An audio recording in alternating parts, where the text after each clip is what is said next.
तो टैली क्या है? टैली सिर्फ एक सॉफ्टवेयर है। टैली सिर्फ एक सॉफ्टवेयर है। सॉफ्टवेयर क्या है? आपको डाटा निकाल के देता है कि आपका प्रॉफिट कितना हुआ, आपका लॉस कितना हुआ, आपकी एसेट्स कितनी है, लायबिलिटी कितनी है, ये सब डाटा निकाल के देता है। बट वो डाटा जब निकाल के देगा जब मैं उसके अंदर कुछ इनपुट डालूंगा, राइट? टैली में जब मैं कोई इनपुट डालूंगा तभी वो मेरे को आउटपुट निकाल के देगा।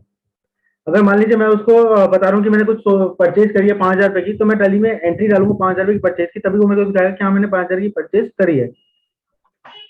तो टैली में डाटा डालने के लिए मुझे उससे कुछ रूल्स एंड रेगुलेशन पढ़ने पड़ेंगे कि टैली में डाटा डालने के क्या रूल्स एंड रेगुलेशन है। अजय प्लीज।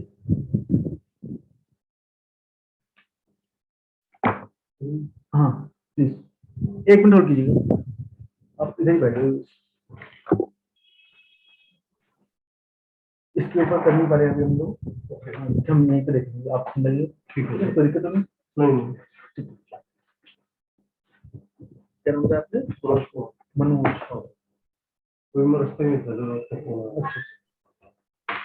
तो मनोज जी ने हमारे साथ ज्वाइन कर लिया है, ऑफलाइन है मनोज जी। ठीक है, तो अभी तक हम सिर्फ ये देख रहे थे कि रिक्वायरमेंट क्या है टैली की, जो हम टैली करना चाहते हैं, जो मैंने आपसे उस दिन डिस्कस किया था, क्योंकि मैं बिजनेस कर रहा हूँ, अकाउंटिंग उसके लिए चाहिए। ठीक है, अभी हम स्टडी करते हैं। ठीक है, तो टैली क्या है? मैंने बस आपको बताया एक सॉफ्टवेयर है जिसके अंदर जब तक मैं ठीक से इनपुट नहीं डालूंगा तब तक वो ठीक से आउटपुट नहीं देगा। अब इनपुट डालने के लिए, सॉफ्टवेयर में डाटा डालने के लिए मुझे उसके रूल्स एंड रेगुलेशन पता होने चाहिए कि क्या रूल्स है टैली में डाटा डालने के लिए। वो जो रूल्स एंड रेगुलेशन है उसको मैं कह सकता हूँ कि वो अकाउंटिंग का पार्ट है। तो टैली सीखने से पहले मेरे को 2 चीज आनी चाहिए। एक अकाउंटिंग, कि अकाउंटिंग क्या चीज है।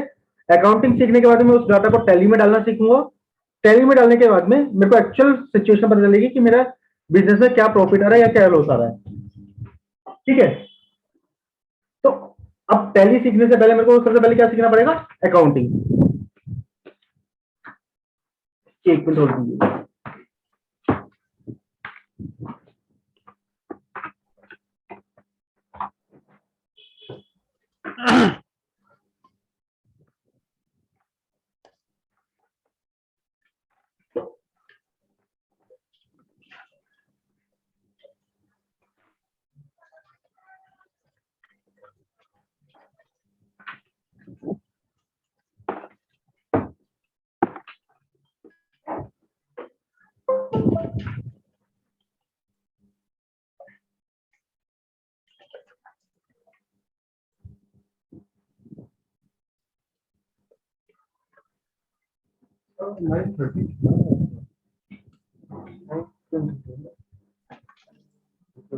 ग्रुप में ऐड किया ना?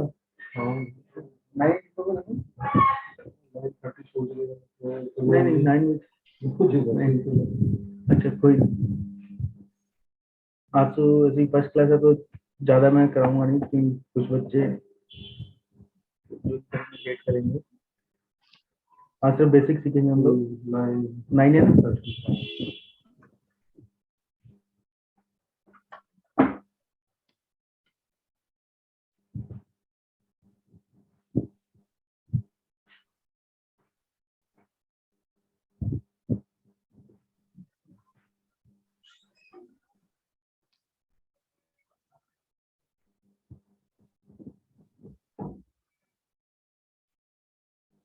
ठीक है, मेरी स्क्रीन विजिबल है ना आप लोगों को?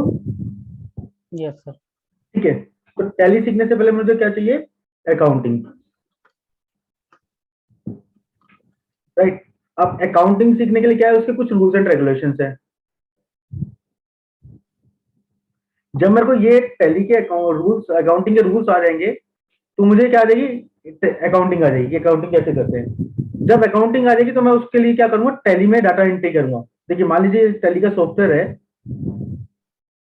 इसमें से मेरे को निकालना है कि प्रॉफिट कितना हुआ मेरे को।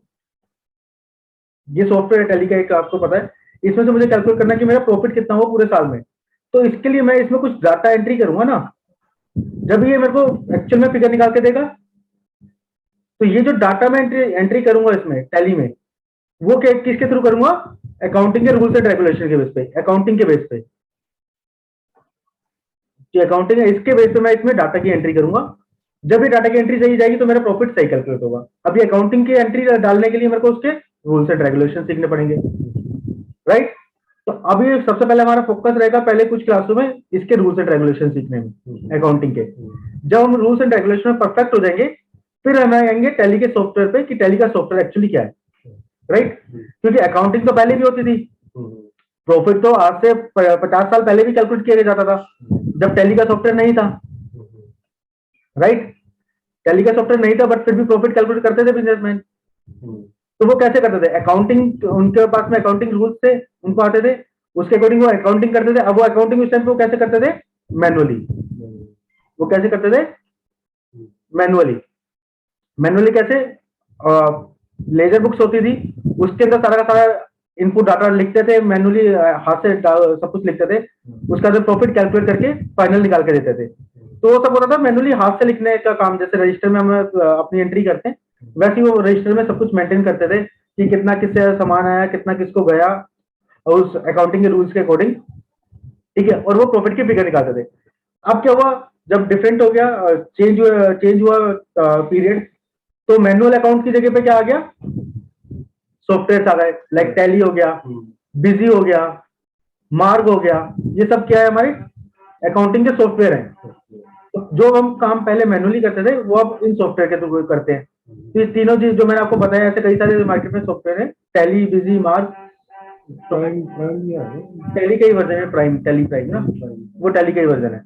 तो मेनली जो फोकस हमारा है वो टैली पे है, क्योंकि मार्केट में 80 टू 80 90%, 90% भी कह सकता हूँ मैं, सही है, टैली लोग टैली यूज करते हैं। बाकी जो लोग हैं वो बिजी, मार्ग या ये सब यूज करते हैं। और जो बिग प्लेयर है मार्केट के, वो करते हैं अपना इनबिल्ट सॉफ्टवेयर। वो टैली पे नहीं करते, अपने इनबिल्ट सॉफ्टवेयर लाइक सैप। तो इस टाइप से कई सारे सॉफ्टवेयर मार्केट में इनबिल्ट होते हैं, तो वो वाला सॉफ्टवेयर यूज करते हैं। तो टैली सीखना सिर्फ एक है कि आपको अकाउंटिंग कैसे करनी है टैली के अंदर, वो सीखने वाली बात है। बट अगर आपने अकाउंटिंग के रूल सीख लिए, अकाउंटिंग के रूल सीख लिए, तो आपको किसी भी सॉफ्टवेयर में अगर एंट्री करनी है, चाहे वो टैली में हो, बिजी में हो, मार्ग में हो, या कोई बड़े प्लेयर के सैप में हो, आप वो आसानी से कर सकते हैं। क्योंकि आपको क्या है, बेसिक क्लियर है, अकाउंटिंग के बेसिक रूल्स क्लियर है, अकाउंटिंग क्लियर है कि अकाउंटिंग क्या होती है, राइट। तो जब हम ये चीजें क्लियर कर लेंगे तो टैली में तो सिर्फ डाटा इनपुट करना है, उसमें और कोई बड़ी बात नहीं है। अगर हम ये वाले रूल क्लियर कर लेंगे तो उसके बाद में आप बिजी भी, अगर सॉफ्टवेयर के ऊपर 10 दिन बैठेंगे तो आप बिजी सॉफ्टवेयर भी सीख जाएंगे। मार्क सॉफ्टवेयर 10 दिन बैठेंगे, मार्क सॉफ्टवेयर सीख जाएंगे।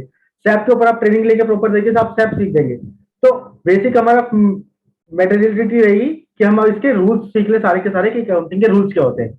एक बार रूल हमारे क्लियर तो हमारा सब कुछ क्लियर, राइट। कोई डाउट यहाँ तक कि हमने कैसे कैसे आगे चलना है? सबसे पहले हम टैली के अकाउंटिंग के रूल्स पढ़ेंगे, अकाउंटिंग पढ़ेंगे, मैनुअली कैसे होता है था पहले वो सब सीखेंगे। उसके बाद में फिर हम सॉफ्टवेयर पे जाएंगे।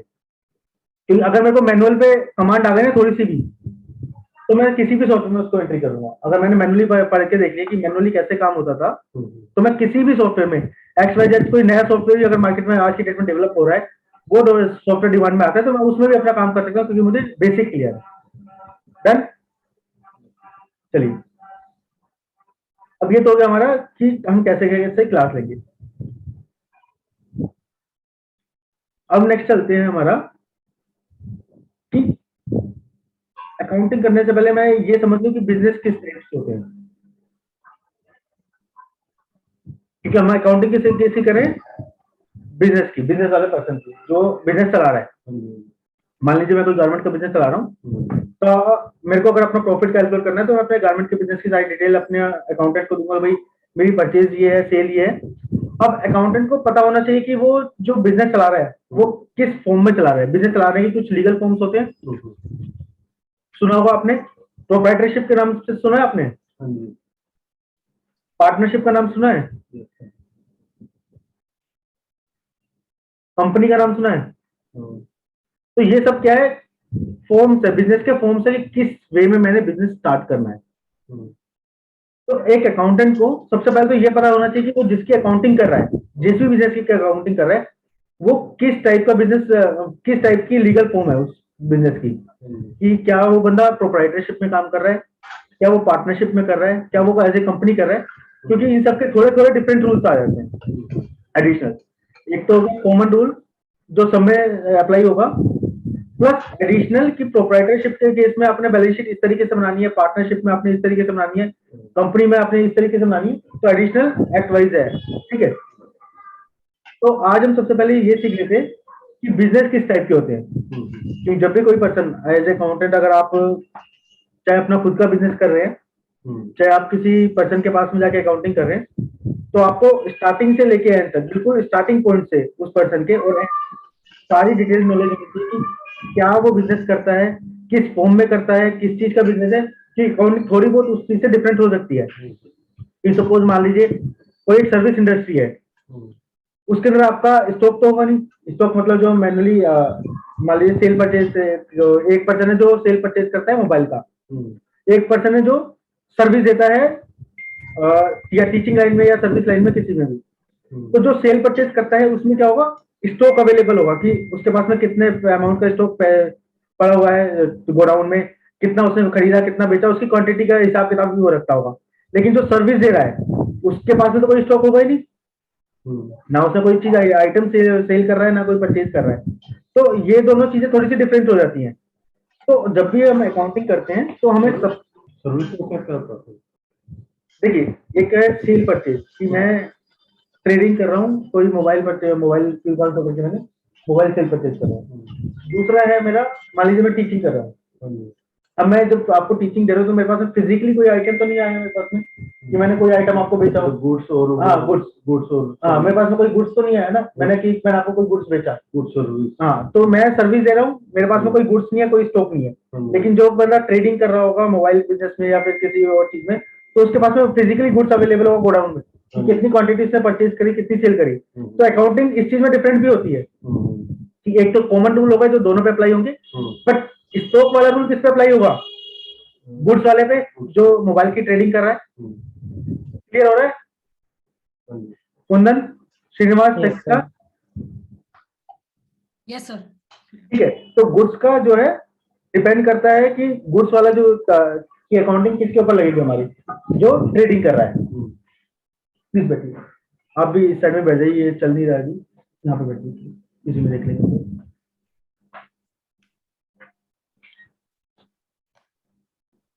राइट, तो जो सर्विस कर रहा है उसको गुड्स वाली अकाउंटिंग करने का कोई जरूरत नहीं है कि उसने कितनी क्वांटिटी परचेज करी, क्योंकि उसके पास क्वांटिटी होगी नहीं। बैठिए ना। तो हमारे साथ में रुचि ने भी ज्वाइन कर लिया है ऑफलाइन।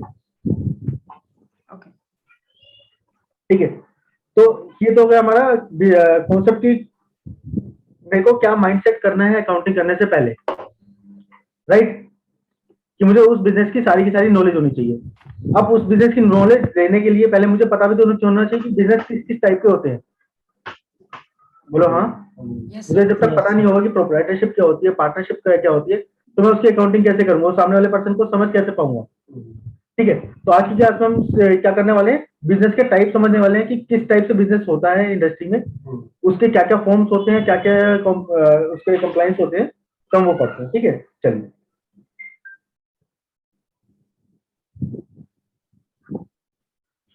बिजनेस ओनरशिप,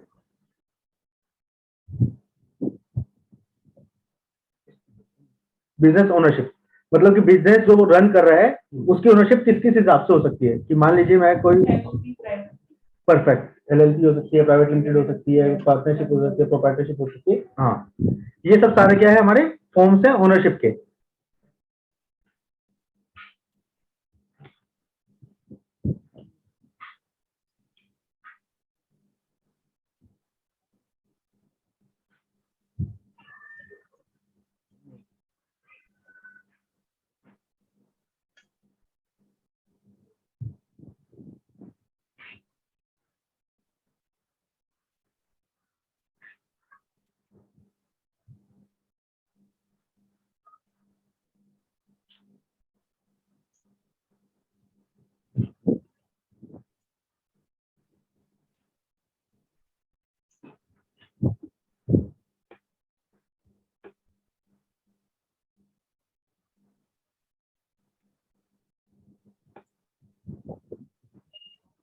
एक मिनट रुकिए, ये हैंग हो गया थोड़ा सा।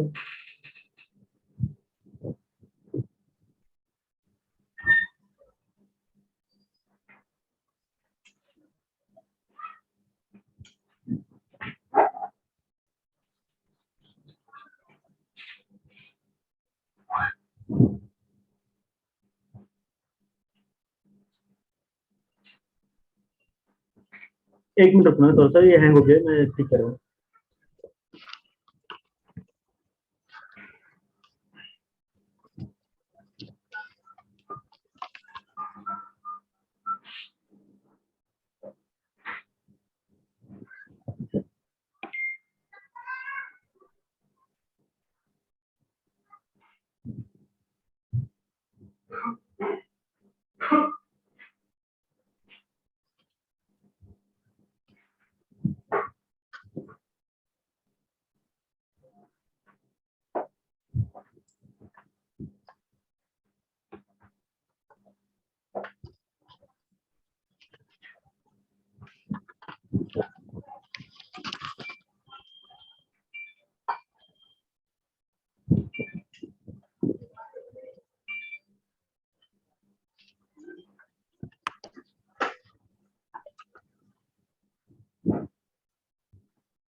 चलिए, स्क्रीन विजिबल है मेरी सबको?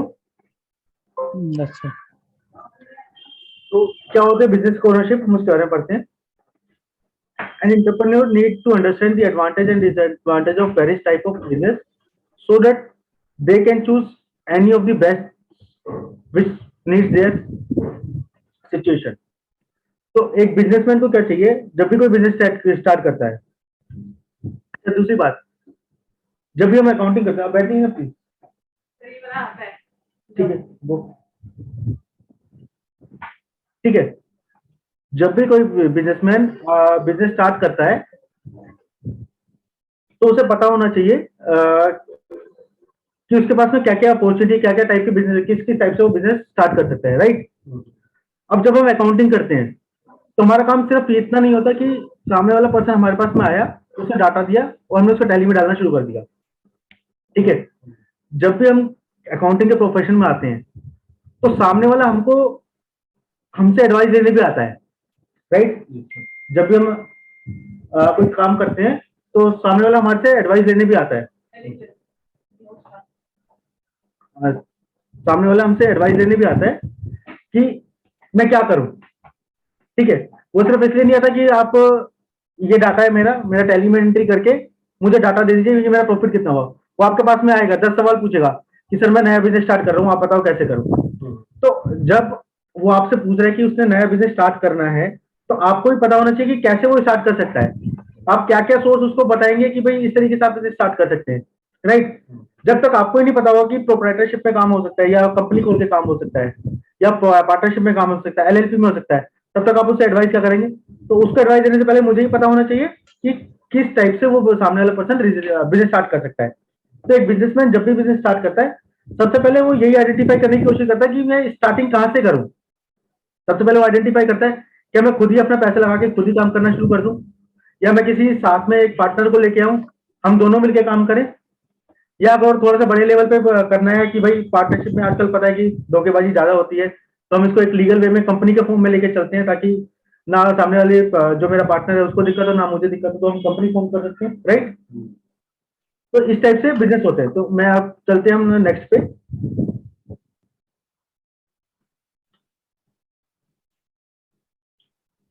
Each form of business has its own feature, restriction, and advantage. This is the decision of choosing one of the best. One of the other factors concern entity ability to raise fund, tax liability, legal restriction, and so other aspect. तो हमको क्या क्या चीज देखनी है उसके अंदर, जितने भी आपके प्रोप्राइटरशिप हो गया, पार्टनरशिप हो गया, एलएलपी कंपनी, उन सबकी क्या अपने अपने फीचर्स हैं, रिस्ट्रिक्शंस हैं, एडवांटेज डिसएडवांटेज सब उनकी अपनी अपनी है। सबकी एबिलिटी टू फंड रेज अलग अलग है, सबकी टैक्स लाइबिलिटी अलग अलग है, सबकी लीगल रिस्ट्रिक्शन अलग अलग है। तो एक बंदे को स्टार्ट करने से पहले ये सब चीजें भी देखनी पड़ेगी कि भाई किस वे में उसने स्टार्ट करना है। The most common form of the business use in India are private company. जो मोस्ट कॉमन यूज होती है वो कौन सी होती है? Private company. A private limited company is most popular form of business in India till date. The reason is that exemption and privilege enjoyed by the private limited company as compared to listed company. जो listed companies होती हैं उसमें ज्यादा restriction होती है, private limited में कम restriction होती है, एडवांटेज भी ज्यादा होती है।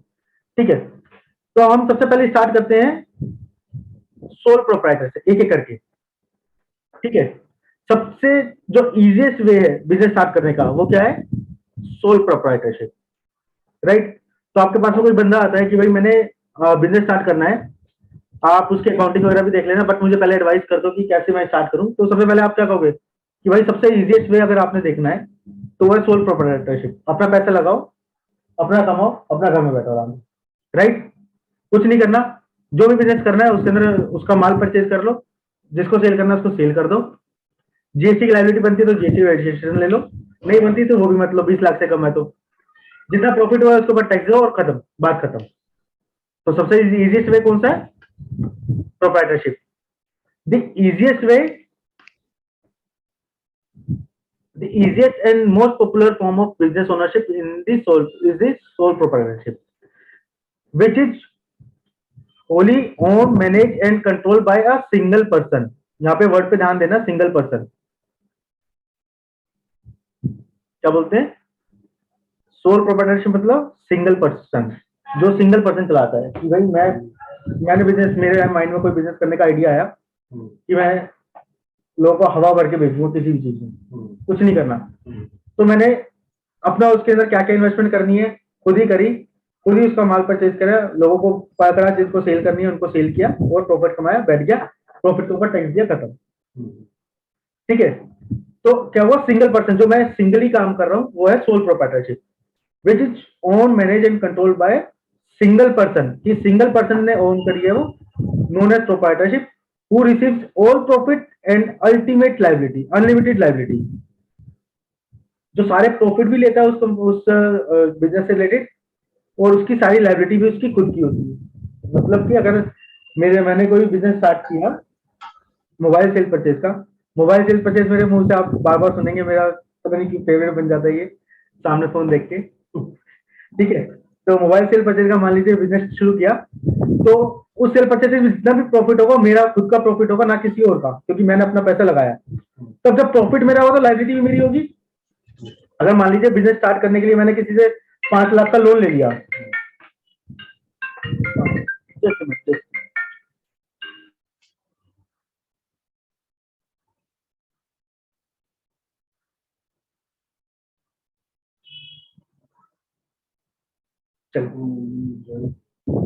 ठीक है, तो जब भी मेरा प्रॉफिट होगा तो अल्टीमेटली क्या होगा, जो लाइबिलिटी होगी वो भी किसकी होगी? मेरी। मान लीजिए मैंने कोई बिजनेस स्टार्ट करने के लिए 50 लाख का लोन ले लिया मार्केट से।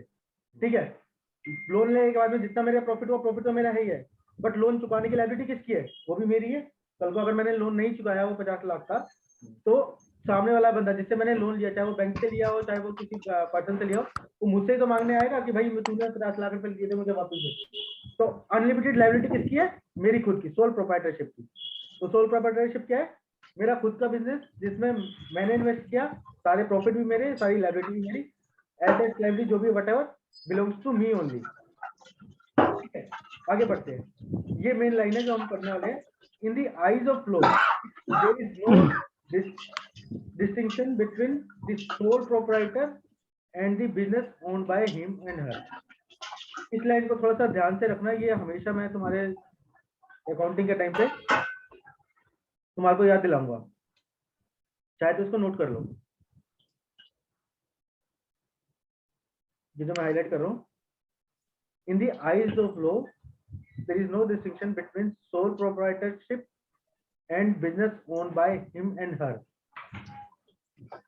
कि जो सोल प्रोप्राइटरशिप में काम होता है उसके बिजनेस में और सोल प्रोप्राइटरशिप में इन द आईज ऑफ लॉ, कि जो लॉ है इनकम टैक्स लॉ, यहाँ पे लॉ की डेफिनेशन में क्या बताना चाह रहा हूँ, इनकम टैक्स लॉ।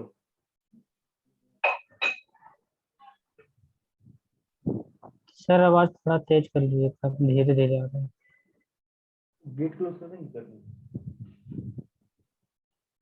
एक मिनट।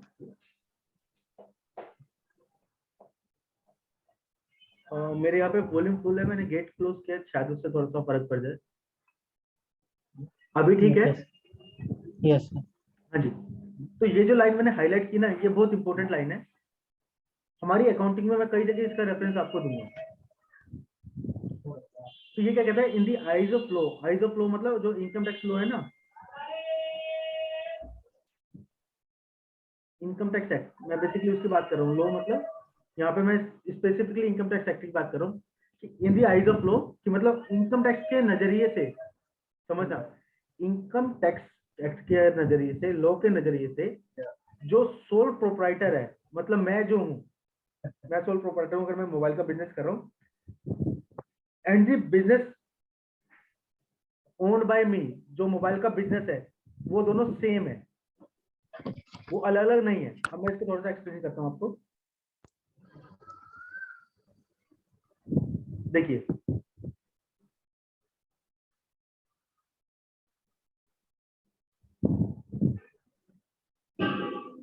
क्योंकि मैं आगे हमेशा हर बाकी जितने भी हमारे केस है ना, पार्टनरशिप हो गया, एलएलपी हो गया, कंपनीज हो गया, उसमें इन दोनों को आपको बताऊंगा, ये दोनों अलग अलग है।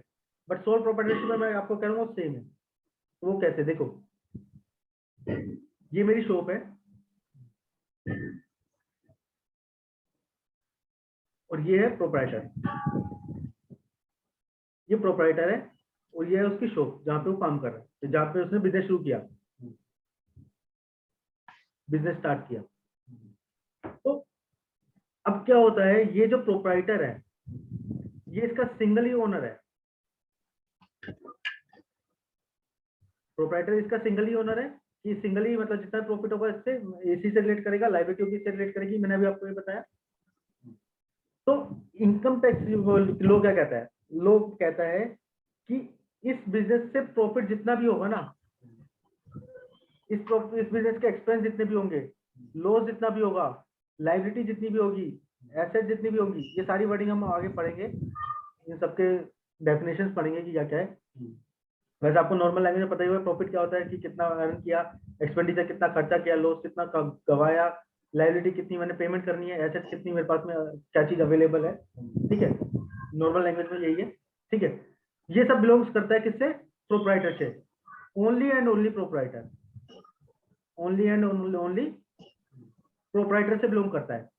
तो इसलिए वो कहता है कि जो प्रोप्राइटरशिप है, इनकम टैक्स एक्ट इन दोनों को डिस्टिंक्ट नहीं समझता। तो जितनी भी इसकी इनकम होगी वो किसके हैंड में टैक्सेबल करता है, वो इसके हैंड में। आपको पता है इनकम टैक्स टैक्स लेता है, तो टैक्स लेता है किससे, वो बिजनेस से टैक्स ना लेके प्रोप्राइटर से टैक्स लेता है। इन दोनों के भी वो क्यूमुलेटिव सेम मानता है। बट बाकी जितने भी मैं आपको कॉन्सेप्ट बताऊंगा उसमें मैं आपको बताऊंगा कि ये दोनों अलग अलग है। ये मैंने क्लाइंट चीज दी कि जो उसका ओनर है बिजनेस का, जैसे प्रोप्राइटर केस में हम प्रोप्राइटरशिप बोलते हैं, जैसे पार्टनर, और इसके केस में हम इसको कहते हैं पार्टनरशिप फर्म, पार्टनरशिप फर्म कहते हैं। ठीक है, कंपनी के केस में हम इसको कहते हैं शेयर होल्डर, और इसको क्या, इसका नाम क्या चेंज हो जाएगा, कंपनी हो जाएगा। समझ गए? जब मैं इसको कह रहा हूँ प्रोप्राइटर तो ये प्रोप्राइटरशिप बन गई। जब मैं इसको कह रहा हूँ पार्टनरशिप तो यहाँ पे पार्टनर आ गए, पार्टनरशिप बन गई। जब मैं इसको कह रहा हूँ कंपनी तो यहाँ पे ओनर कौन होगा, शेयर होल्डर, और इसका नाम होगा कंपनी। बस टर्म चेंज है और उसके डेफिनेशन चेंज है, एक्चुअल पोजीशन वही है कि बिजनेस की जो है, ये हमारा क्या नाम है, ये ओनर है हमारे और इसके लीगल फॉर्म है। ठीक है, तो सिर्फ income tax, only and only income tax में, इनकम टैक्स एक्ट क्या कहता है कि जो भी वो टैक्स कलेक्ट करेगा, टैक्स कलेक्ट करेगा वो प्रोप्राइटरशिप में, ध्यान रखना, प्रोप्राइटरशिप में इन दोनों के से इकट्ठा टैक्स वसूल करेगा, इन दोनों से इकट्ठा टैक्स वसूल करेगा। जबकि अदर केस में वो पार्टनरशिप फर्म से अलग टैक्स कलेक्ट करेगा और पार्टनर से अलग करेगा, कंपनी से अलग कलेक्ट करेगा, उसके शेयर होल्डर से अलग कलेक्ट करेगा। क्लियर है? इनकम टैक्स प्रोप्राइटरशिप के केस में प्रोप्राइटरशिप का जो फर्म है उसका प्लस प्रोप्राइटरशिप का टैक्स इकट्ठा कैलकुलेट करेगा टुगेदर। बट बाकी जितनी भी फॉर्म्स है हमारी, पार्टनरशिप हो गई तो पार्टनरशिप पे अलग टैक्स लगाएगा, पार्टनर पे अलग लगाएगा, कंपनी के पे अलग लगाएगा, कंपनी के शेयर होल्डर पे अलग लगाएगा। ठीक है? बट प्रोप्राइटरशिप में प्रोप्राइटरशिप प्लस पार्टनरशिप दोनों का टैक्स इकट्ठा वसूल करेगा किससे? प्रोप्राइटरशिप। सिर्फ ये फर्क है। राइट? यहाँ तक कोई डाउट? शिका, श्रीनिवास, क्लियर है सर। चलिए अब हम थोड़ा सा आगे बढ़ते हैं इसी कॉन्सेप्ट को क्लियर करने के लिए। मैंने अभी एक बीच में लाइन की थी। कैलकुलेट करेगा हाँ, तो कैलकुलेशन तो अलग अलग ही होगी ना पहले तो। क्यूमुलेटिव करके करेंगे, क्यूमुलेटिव मैंने भी बताया, इकट्ठा कैलकुलेट करेगा कि बिजनेस से कितना प्रॉफिट हुआ प्लस प्रोप्राइटर ने अगर मान लो सैलरी भी कमाई कहीं से, प्रोप्राइटर सैलरी भी तो कमा सकता है ना। अगर मैं बिजनेस स्टार्ट कर रहा हूँ तो हाँ, मैं मान लो जैसे मोबाइल का सेल परचेज करता हूँ तो मैंने पार्ट टाइम 3 घंटे तो सेल परचेज का काम किया, बाकी मैं एक जगह पार्ट टाइम सैलरी वो अकाउंटिंग की जॉब भी कर रहा हूँ, तो मेरी दोनों तरफ से इनकम हो गई। तो इनकम टैक्स क्या करेगा? बिजनेस से जो टैक्स आएगा वो प्लस मेरी सैलरी का टैक्स, वो उन दोनों को इकट्ठा करके मेरे से टैक्स वसूल करेगा। तो प्रोप्राइटरशिप के केस में वो दोनों को इकट्ठा मान के टैक्स वसूल करेगा। सिर्फ इनकम टैक्स में ये थोड़ा सा डिफरेंस है। राइट? अभी मैंने एक लाइन खींची थी रेड कलर से जो आपको बहुत आगे तक ध्यान रखनी है। जब भी हम किसी की अकाउंटिंग करते हैं ना, अब मैं आ रहा हूं, देखो अकाउंटिंग पहले मैं किस पे आया था? इनकम टैक्स की के नजरिए से कि इनकम टैक्स का क्या सोचता है, किस तरीके से टैक्स लगाता है। जब इनकम टैक्स पढ़ेंगे तो उसमें डिटेल में भी समझेंगे। बट ओवरऑल क्या मैंने आपको बताया कि प्रोप्राइटरशिप में इनकम टैक्स क्या करता है? दोनों का क्यूमुलेट करके टैक्स लगाता है। बाकी अदर्स में अगर वो कंपनी है तो कंपनी पे अलग, कंपनी के ओनर कौन है? शेयर होल्डर, तो शेयर होल्डर पे अलग। पार्टनरशिप है फर्म है तो पार्टनरशिप फर्म पे अलग, पार्टनरशिप फर्म के ओनर कौन होंगे? पार्टनर्स, तो पार्टनर्स पे अलग। प्रोप्राइटरशिप फर्म में प्रोप्राइटर प्लस प्रोप्राइटरशिप इन दोनों का क्यूमुलेटिव टैक्स लगाता है। तो मैं पहले बात करता इनकम टैक्स एक्ट की कि वो टैक्स कैसे लगाता है।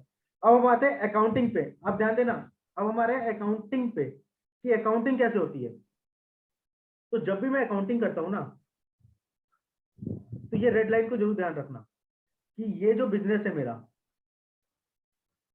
ये जो बिजनेस है और ये जो उसका ओनर है, अब मैं सबकी बात कर रहा हूं। अब मैं किसकी बात कर रहा हूं? सबकी।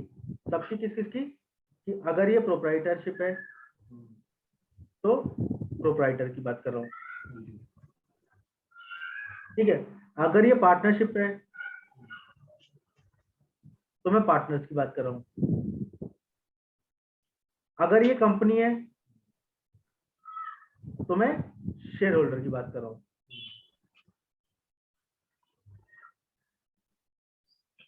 ठीक है? प्रोप्राइटरशिप के केस में ओनर कौन होता है? प्रोप्राइटर। पार्टनरशिप के केस में ओनर कौन होता है? पार्टनर। कंपनी के केस में ओनर कौन होता है? Share holder. ठीक है? तो मैं तीनों की मिक्स बात कर रहा हूं। किस केस में? अकाउंटिंग के लिए। अकाउंटिंग के लिए बात कर रहा हूं। तो रेड लाइन याद करने का मतलब क्या है कि जब भी मैं अकाउंटिंग करूंगा, मैं क्या है गैप मान के चलूंगा कि बिजनेस अलग है और उसका ओनर अलग है। समझिए? तो अकाउंटिंग में किस किस की कर सकता हूँ?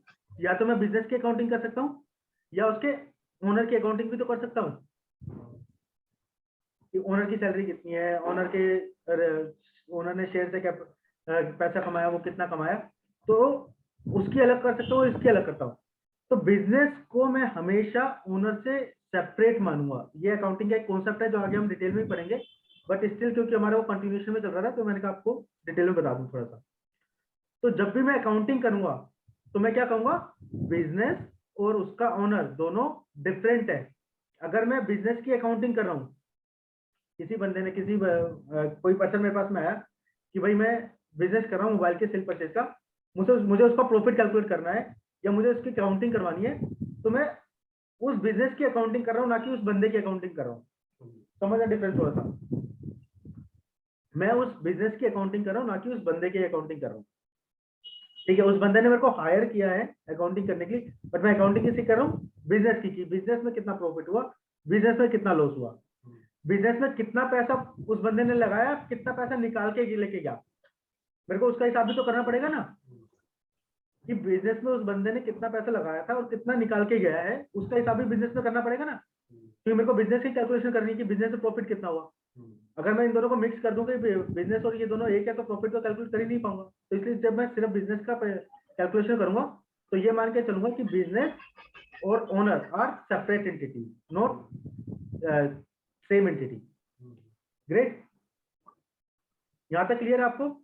इसमें जैसे सर ओनर का और कोई सोर्स ना हो तो कुछ भी हो, हम अलग ही मान के चलेंगे, ओनर का सोर्स हो ना हो डिफरेंट चीज है। ओके हम अगर बिजनेस की अकाउंटिंग कर रहे हैं, हम सिर्फ बिजनेस के बारे में सोचेंगे, ना कि उसके प्रोप्राइटर, पार्टनर या शेयर होल्डर के बारे में। ठीक है, क्योंकि जब भी मेरे पास बिजनेस के पास में पैसा आएगा, तो या तो प्रोप्राइटर डालेगा उस बिजनेस में पैसा, अगर प्रोप्राइटरशिप है। अगर पार्टनरशिप है तो दोनों पार्टनर मिलकर वहां डालेंगे। अगर कंपनी है तो शेयर होल्डर से उसके शेयर खरीदने के पैसे देंगे कंपनी को। अब जैसे ये ओनर है, इसमें पैसा लगा रहा है बिजनेस में, हाँ तो वो कैसे मतलब मैनेज होगा? हाँ, वो अब आगे सीखेंगे। अभी सिंपल से इतना कॉन्सेप्ट समझो कि बिजनेस अलग है, प्रोप्राइटरशिप अलग है। ठीक है, अब जब प्रोप्राइटर इन तीनों में से किसी ने भी, इन तीनों में से किसी ने भी इसको पैसा दिया प्रोप्राइटरशिप में, तो हम उसको एक नाम देते हैं कैपिटल का। कैपिटल का, अब वो प्रोप्राइटर कैपिटल हो सकती है, पार्टनर कैपिटल हो सकती है, शेयर कैपिटल हो सकती है। हाँ, प्रोप्राइटर के पास में आई तो प्रोप्राइटर कैपिटल, पार्टनर्स के पास शिप में आई तो पार्टनरशिप कैपिटल, पार्टनर कंपनी में आई तो उसकी शेयर कैपिटल हो गई। ठीक है, तो जब भी ये तीनों लोग, ये तीनों टाइप के लोग, ओनर जो है, किसी बिजनेस में पैसा लगाएंगे, तो वो उस पैसे को हम एक नाम वर्डिंग देते हैं कैपिटल। क्या नाम देते हैं? कैपिटल। कि जो भी इनिशियली पैसा लगाया, इनिशियली जो भी पैसा लगाया प्रोप्राइटर्स ने, जो भी ओनर्स हैं कंपनी के, उन्होंने जब भी पैसा लगाया बिजनेस स्टार्ट करने के लिए, उसको हम कैपिटल का नाम देते हैं। तो अब कंपनी के पास क्या आ गया? कैपिटल आ गई। अब कंपनी इसमें खेलेगी, इस कैपिटल से कुछ परचेज करेगी। अब इसकी कैपिटल आ गई, अब उस टाइम में वो मार्केट में जाएगी, सामान परचेज करेगी, फिर सेल करेगी, उससे भी रेवेन्यू आएगा। तो फिर उसके अंदर वो किसी को पैसा देगी, किसी से पैसा लेगी, तो इस कैपिटल से वो खेलती रहेगी, अपना काम शुरू करती रहेगी। तो हमने फिर जो सारी कैलकुलेशन करनी है इसके बेस पे करनी है। एक बार इसके पास से कैपिटल आ गई, इसका काम क्लोज, कि भाई तेरा काम क्लोज हो गया।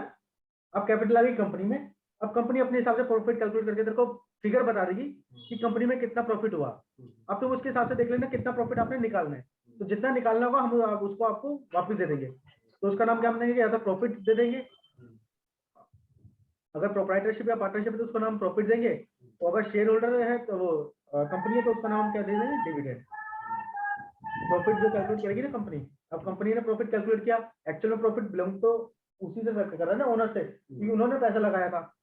जिसने पैसा लगाया था उससे बिलोंग्स करता है प्रॉफिट। तो जब पैसा लगाया, प्रोप्राइटर्स ने जब पैसा लगाया, तो कंपनी ने उस पैसे से कुछ खरीदा, बेचा, सेल परचेज सब कुछ किया, बिजनेस किया पूरे साल, कुछ प्रॉफिट कमा लिया। मान लीजिए 10 लाख रुपए की कैपिटल आई कंपनी के पास में, कंपनी से उसने उसमें सेल परचेज बहुत ट्रांजैक्शन करी, उसने 1 लाख रुपए का प्रॉफिट कमा लिया। अब वो प्रॉफिट जो कंपनी ने कमाया किसकी वजह से आया? क्योंकि कैपिटल इंट्रोड्यूस करी थी पार्टनर्स ने, प्रोप्राइटर ने या शेयर होल्डर ने। तो प्रॉफिट कौन लेके जाएगा? वही तीनों में से कोई लेके जाएगा। अब जब वो प्रॉफिट लेके जाते हैं, तो प्रॉफिट का नाम क्या है? वो भी डिफरेंट होता है। प्रोप्राइटर एंड पार्टनरशिप में तो क्या कहते हैं, हम सीधा कहते हैं कि प्रॉफिट की फिगर है। बट शेयर होल्डर्स के केस में, कंपनी के केस में, उसका नाम क्या कर देते हैं? डिविडेंड। प्रॉफिट का ही फॉर्म है, बट वो नाम चेंज होकर क्या हो गया? डिविडेंड। कॉन्सेप्ट सारे सेम चलेंगे, सिर्फ नाम थोड़े से चेंज होंगे, टर्मिनोलॉजी।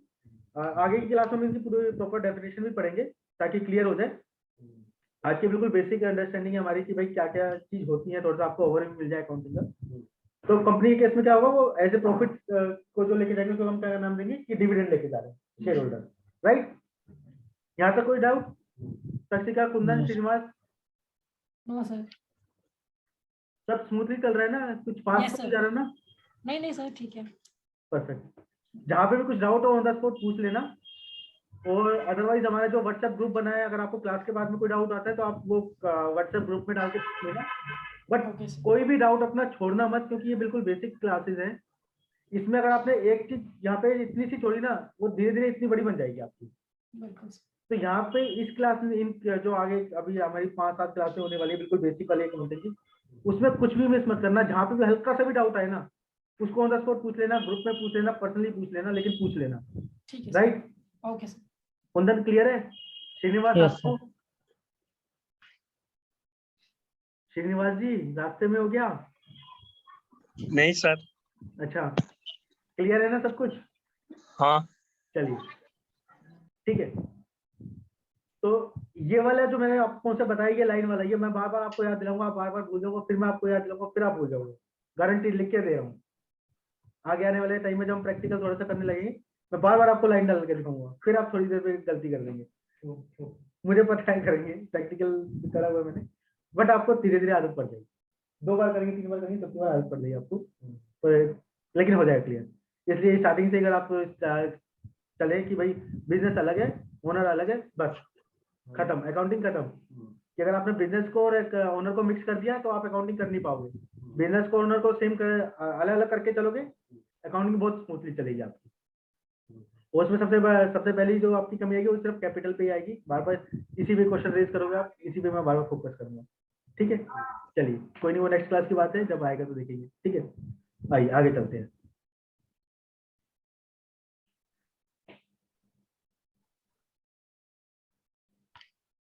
ठीक है, and therefore the proprietor is the only owner of the each and assets of the sole proprietor. ये सब मैं आपको बता चुका हूँ। ठीक है, अब देखिए यहाँ पे एक मैंने वर्ड लिखा हुआ ओपीसी स्टार मार्क करके, तो सोल प्रोप्राइटर के आगे मैंने ओपीसी लिखा है। इसका रेलिवेंस आगे वाली 4-5 स्लाइड के बाद में आएगा। हम इसको लिंक करेंगे कंपनी के थ्रू। ठीक है, ओहो राम भैया देखना,